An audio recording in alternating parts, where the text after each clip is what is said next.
There is a very specific, quiet terror in feeling like the world is moving on without you.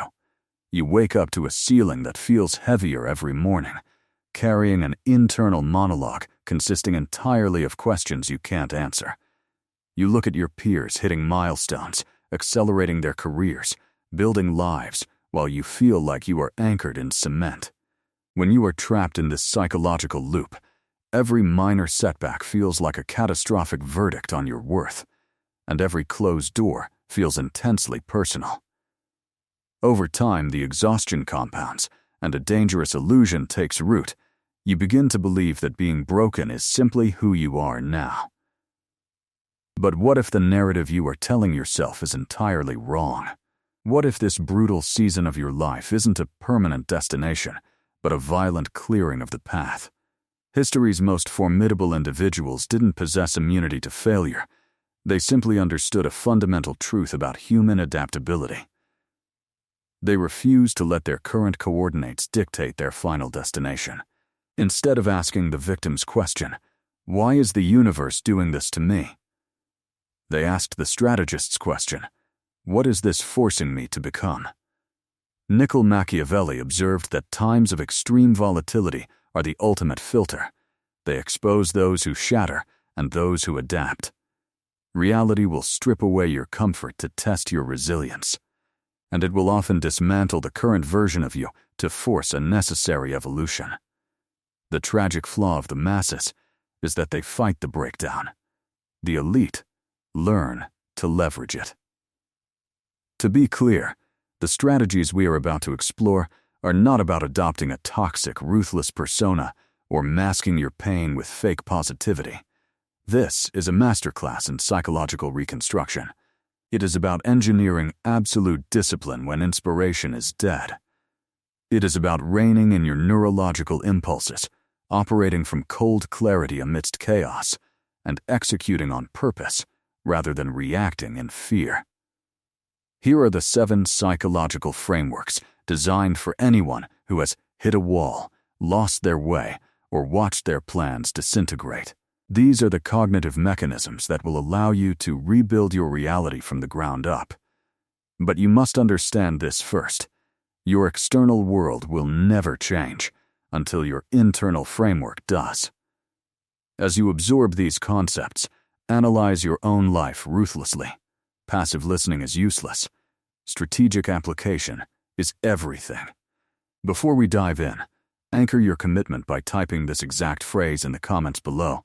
I will rebuild. Sometimes, a digital footprint is the first physical proof of a new mental standard. Let's break down the first framework. Rule 1. Sever your identity from your circumstances. The most fatal cognitive error you can make is fusing your temporary situation with your permanent identity. It sounds obvious, yet millions of people walk around wearing their worst moments as a name tag. A business goes under, and the individual internalizes, "I am a failure." A relationship shatters, and the conclusion is, "I am unlovable." The actual event is fleeting, but the psychological label can dictate the rest of a person's life. Clear, objective judgment is your ultimate weapon in a crisis. The second you allow emotional trauma to write your reality, that weapon breaks. Imagine an airline pilot encountering a severe storm. They don't abandon the aircraft and declare the sky is falling. They consult their instruments and adjust the altitude. Yet, when humans hit turbulence in life, we often conclude the entire journey is ruined. Your brain is a repetition machine. It will eventually hardwire whatever story you feed it. If your internal monologue is a loop of "I'm so far behind," you will literally become blind to new opportunities. If you introduce yourself to the mirror through the lens of your past mistakes, your subconscious will force you to make decisions that align with a loser's identity. You must separate the coordinates from the traveler. Walking through a season of defeat does not transmute your Dina into failure. You have the power to pivot, but only if you drop the delusion that your current zip code is your permanent home. This is the dividing line between those who bounce back and those who fade away, The resilient refuse to weaponize their suffering against themselves. Listen to the difference in the vocabulary. A victim says, "I'm broken." An architect says, "I am restructuring." A victim says, "I'm a failure." An architect says, "I lost that asset." Facts are fluid and manageable. Labels are heavy, iron cages. Stop locking yourself in a cell forged by your own words. Extract the hard data from your mistakes, the tactical errors, the red flags ignored, the poor investments of trust, and leave the shame behind. Shame is dead weight. Data is power. Remind yourself every single morning you are simply navigating a difficult chapter, and the author always turns the page. Take a second and write this in the comments. I am the architect. Rule 2. The prerequisite of destruction: we are biologically wired to cling to the familiar, even when the familiar is slowly killing us. We white-knuckle our grip on dead-end relationships, destructive coping mechanisms, and obsolete versions of ourselves. And then, life intervenes and violently strips them away. In the immediate aftermath, it feels like a catastrophic loss, but in hindsight, it is almost always an excavation. There is a brutal reality you must digest. Not everything that shatters your heart is destroying your life. Often, it is destroying your illusions, breaking down your ego, and torching the weak foundation that could never support the empire you were meant to build. Adaptation is the ultimate metric of survival. If you refuse to let the old rotting branches of your life snap off in the storm, you will pull the entire tree down. You cannot drag the habits that engineered your collapse into your reinvention. Transformation requires a sacrifice. You have to kill the procrastinator, the people pleaser, the chronic overthinker, and the voice that whispers, "This is just the way I am." That is not who you are. That is simply who you were. Let's be radically honest. Humiliation, betrayal, and catastrophic failure fundamentally alter your psychology. The variable isn't if the fire will burn you, it's what the fire will forge. Will it forge a cynical, bitter shell of a human? Or will it forge an untouchable, hyper-aware strategist? When you touch a burning stove, you don't spend a decade holding a grudge against the metal. You extract the lesson and adjust your behavior. Emotional agony functions the same way. Its primary purpose is to jolt you awake. Its secondary purpose is to educate you. If you refuse the education, the universe will repeat the lesson until you do. Stop agonizing over the useless question, "Why is this happening?" Pivot immediately to the master key. What is this attempting to teach me? Did that betrayal teach you to stop ignoring your intuition? Did that failure teach you the true cost of arrogance? People exhaust their energy trying to magically erase their traumatic chapters, failing to realize those exact chapters contain the cheat codes for their ultimate success. True fortitude is forged in the absolute dark, when the odds are entirely against you. Pain is a high-priced consultant. Squeeze every drop of value from its superior boundaries, elite emotional regulation, and a flawless radar for toxicity. Do not strive to return to the person you were before the collapse. That person was too fragile. Build something far more dangerous. Drop this in the comments. Forged in the fire. Rule 3. Fortify your mental citadel. The external world is a direct mirror of your internal operating system. The grand illusion of the modern world is that a geographical cure, a new city, a bigger salary, a different partner will fix a chaotic mind. It won't. If your psychological framework is shattered, you will just import your anxiety, your destructive habits, and your insecurities into a more expensive apartment. True leverage in life does not come from genetics or blind luck. It comes from the supreme ability to maintain a resting heart rate while everyone around you is hyperventilating. A regulated nervous system perceives hidden exit routes that a panicked mind cannot even see. The gap between a stimulus and your reaction is where your entire destiny is decided. Observe the average person. They are marionettes dancing on the strings of their temporary feelings. They feel unmotivated, so they abandon their goals. They feel slighted, so they start a war. They feel hollow, so they drain their bank accounts. Emotions are valid data points, but they are horrific CEOs. If your feelings hold the steering wheel, your life will look like a multi-car pileup. The elite do not suppress their emotions. They simply refuse to grant them executive authority. When fury spikes, they mandate a cooling-off period. When anxiety screams at them to retreat, they cross-examine the fear to see if it is legitimate or just a phantom. Equally vital is the militant protection of your bandwidth. Your attention is the most highly targeted commodity on Earth. Every algorithm, breaking news alert, and manufactured outrage is designed to siphon your focus. When you donate your mental energy to digital noise and irrelevant internet battles, you are bleeding out your potential. A fragmented mind cannot build a cohesive empire. You do not forge iron-clad mental toughness by waiting for a surge of divine inspiration. You build it in the shadows, through microscopic, relentless actions. It is reading the book when you want to scroll. It is holding your tongue when you want to scream. It is executing the task when you are exhausted.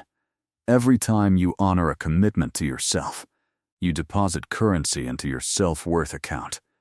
Confidence isn't chanting delusions in a mirror. Confidence is an undeniable track record of proving to your own brain that you are a machine of follow-through.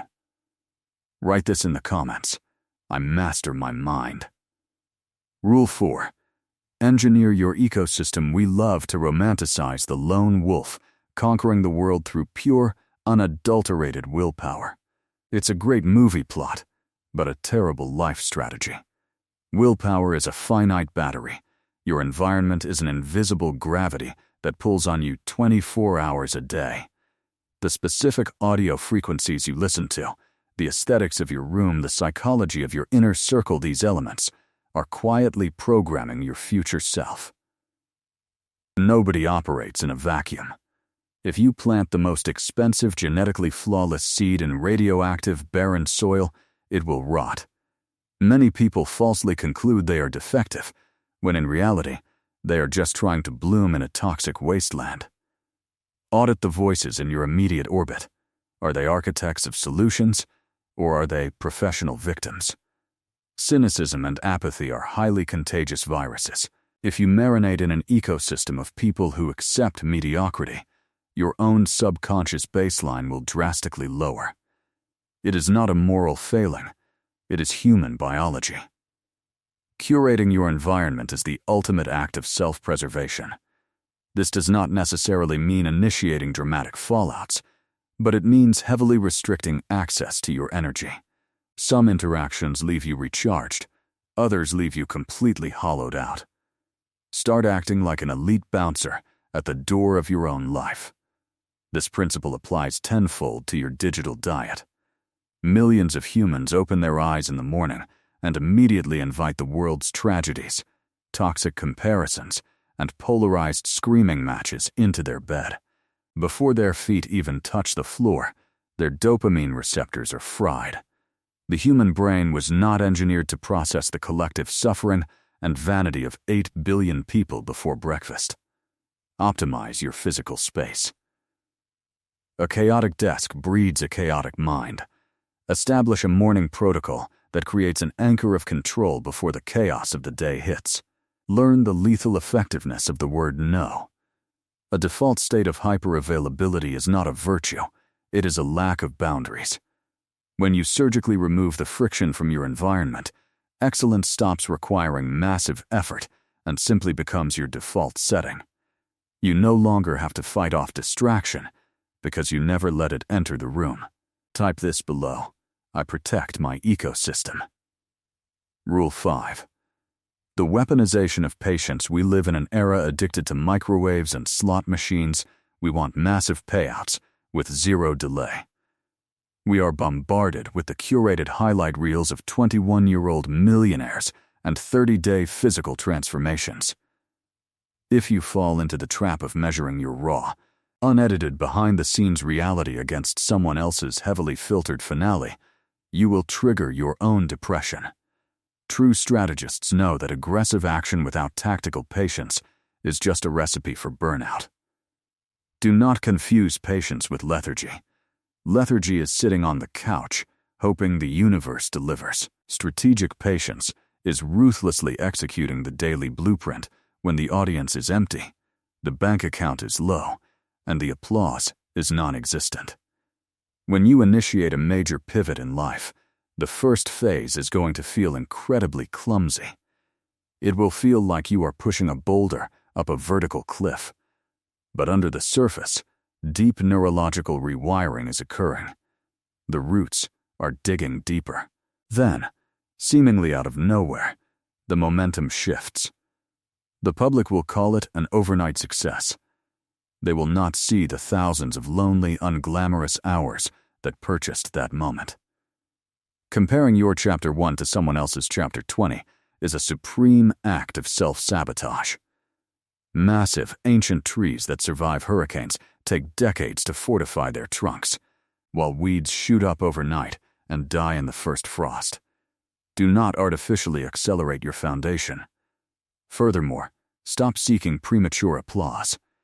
If you need a standing ovation to keep going, you are entirely at the mercy of the crowd, and the crowd is notoriously fickle. Work in the dark. Stack those microscopic, invisible victories. Hydrate. Read. Save the capital. Build the skill. Progress is rarely a 45-degree angle upward. It is volatile. It plateaus. Sometimes it dips. But compound interest applies to human effort just as much as it applies to finance. The individual who simply refuses to tap out will eventually lap the impatient geniuses. Drop this in the comments. I trust the shadows. Rule 6. The economics of self-respect. The world will inevitably treat you exactly the way you secretly treat yourself. If you consistently override your own boundaries, shrink your presence, and accept table scraps, society will internalize that this is your market value. Disrespect is rarely a sudden ambush. It is an escalation of tiny permissions you handed over time. Before you ever walk into a room, your internal posture has already dictated how you will be handled. The disease of people-pleasing is a pandemic. People mutate their personalities to blend in, issue apologies for simply existing, and agree to soul-crushing obligations because the terror of being disliked overpowers their own dignity. Living for the applause of the crowd is a game you mathematically cannot win. The moment you satisfy one critic, another will materialize. Elite individuals operate on a completely different frequency. They prioritize unwavering respect over cheap popularity. This requires the deployment of hard boundaries. A boundary is not an aggressive act of war. It is the property line of your mental health. Without fences, every crisis in your network becomes your emergency, and you will drown in the weight of other people's expectations. Saying no to a parasitic request is saying a massive yes to your own trajectory. More importantly, your self-respect is tied directly to the promises you make in the mirror. If you declare you are going to hit the gym, and you hit snooze, you have subtly told your subconscious that you are a liar. Repeat this enough times, and your self-esteem will hit rock bottom. You regain your power by becoming a fanatic about your own word. Kill the habit of horizontal comparison. Gazing at the competitor in the next lane only steals your focus. Your ultimate metric of success is the delta between who you were yesterday and who you are today. When your self-respect solidifies, a powerful aura emerges. You stop chasing transactional friendships. You stop agonizing over the opinions of people you wouldn't ask for advice. You walk with a quiet, lethal certainty. Type this below. I set the standard. Rule 7. Anchor to a future vision. If you have no target, every single path looks terrifying, and every minor hurdle feels like an insurmountable wall. Direction absorbs the shock of adversity. Millions of highly intelligent people are paralyzed in life, not because they lack raw capability, but because they are wandering aimlessly. They are reactive variables, bouncing off whatever emails, texts, and crises the day throws at them. Life rarely detonates all at once. Usually, you just quietly drift off course over a span of a decade until you wake up unrecognizable. To become the architect of your reality, you must define the precise coordinates of your destination. Stop outsourcing your blueprint, not what your parents envisioned, not what the algorithm rewards. You must look exactly 5 years into the horizon and answer one question: who is the avatar I am building? Do not focus on the luxury car or the corner office. Focus on the character traits. Are you building someone who remains unflinching under fire? Someone who is fiercely reliable? When that future avatar is hyper-defined, it acts as a brutal filtration system for your current life. Suddenly, evaluating choices becomes effortless. You stop asking, what feels good right now? And start asking, does this action serve the empire I am building? Toxic habits fall away naturally because they violate the code of your future self. You will face days of profound exhaustion. You will face seasons of agonizing doubt.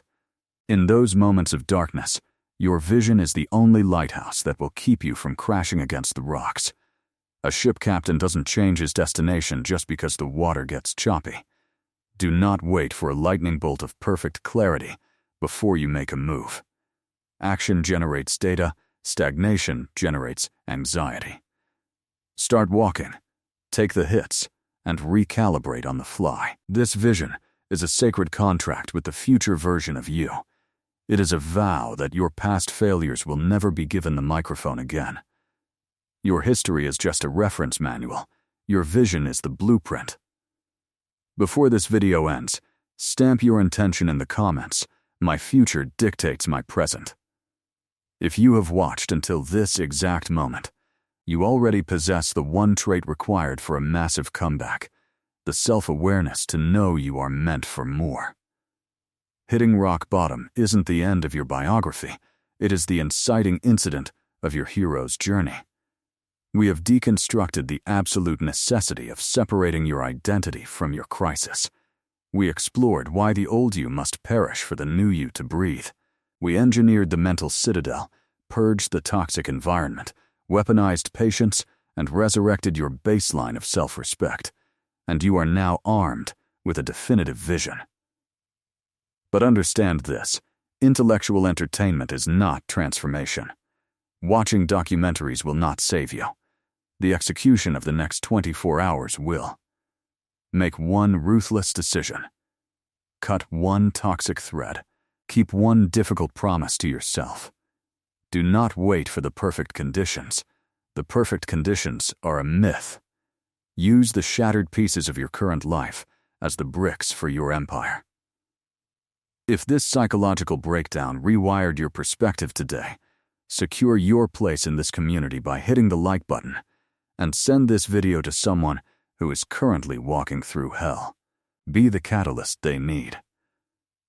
Make sure you subscribe and activate the notification bell for more elite psychological frameworks and strategic intelligence. Your past is officially dead. It is time to execute. Thanks for watching.